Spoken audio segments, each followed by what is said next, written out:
we all of us have what I call a special fairy dust, our individualism. How do you express your individualism in whatever you do? Well, I know that I'm very genuine. I cannot lie. I'm a horrible liar. So I cannot be fake in any way. And I know the students know this. And it's just a big magnet. And because I think they get a lot of people who are trying to act a certain way and trying to like be something or like, I don't know, but I'm very genuine. I try to stay as humble as possible. Just thinking about my background, my parents and my grandparents. So I'm very proud of that. I'm very proud of my ancestry and my background. And so I tell the students that, and I think they identify right away for the most part.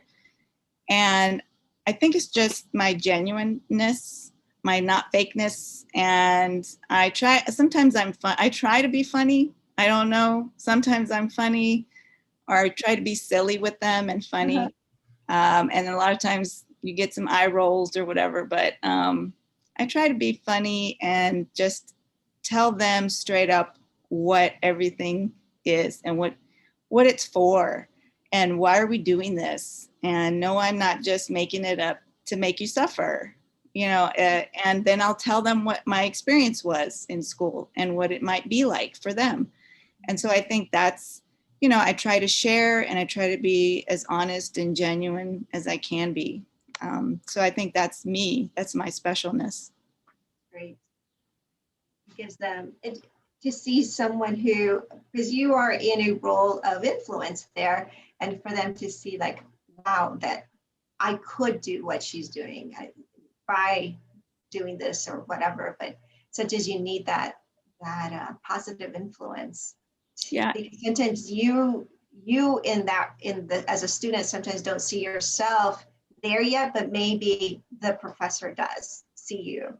And yes, I definitely try to do that. I know I do that all the time, and I'm always kind of encouraging them, pushing them. I know I respect them as well. I know a lot of people who refer to their students as kids, and I'm like, they're not kids. They're young adults, maybe some of them, but not all of them. But I mean, I try to really respect them, and I treat them on the level of respect of young adults. They're grown-ups. They're trying to get an education. I never talk down to them because they don't need that. And I try to maintain a level of respect between us. So I think that's another aspect. But yes, I also just see them like, you're going to do this, or let's put all our artwork out in the hallway. This is the best stuff. Or you need to put your art in a show.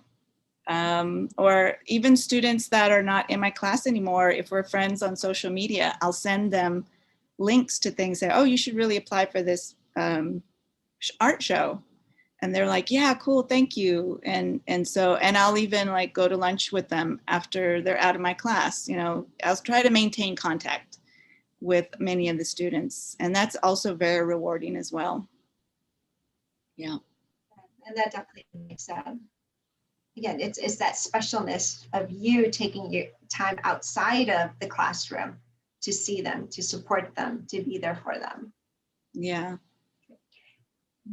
So what are some inner blocks, that negative talk that either held you back or maybe might still be holding you back? Definitely procrastination. I will say, I'm going to get to it. I will get to it. And sometimes I let things slip by. And then I say, you have nobody to blame but yourself. And also certain aspects of growing up as a person of color, thinking that I'm not good enough, or thinking, well, they didn't do this, or they did do this because I'm Latina. That's why that happened. Instead of being like more proactive, or maybe not focusing on that at all, and just carrying on and continuing that whatever I was going to do, instead of focusing on those negative feelings. And I do kind of sometimes fall back into those kinds of thinking. And I think that, yeah, that can be really, it can hold you back. Definitely. It can hold you back, and and maybe there was nothing happening at all, but you made that situation for yourself. And instead you should, even if it was there, you should rise above it and do the best that you know that you can do. So yeah, those kinds of things. Yeah, I tend to sometimes fall back into that kind of negative talk about that, and definitely procrastination. Yes, I'm always still working on that. But it also sounds like you are very much about self-accountability. Yes, I guess I am.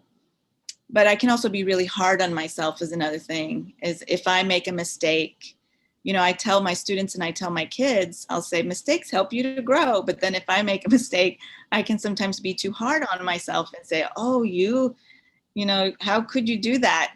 You're not good enough. You didn't do that right. Or you should have done this, and kind of like harp on it too long, like just think about it too long. And that's not a good behavior, because it holds you back, and you should just push forward and learn from it, and be better from it, but never like focus on it.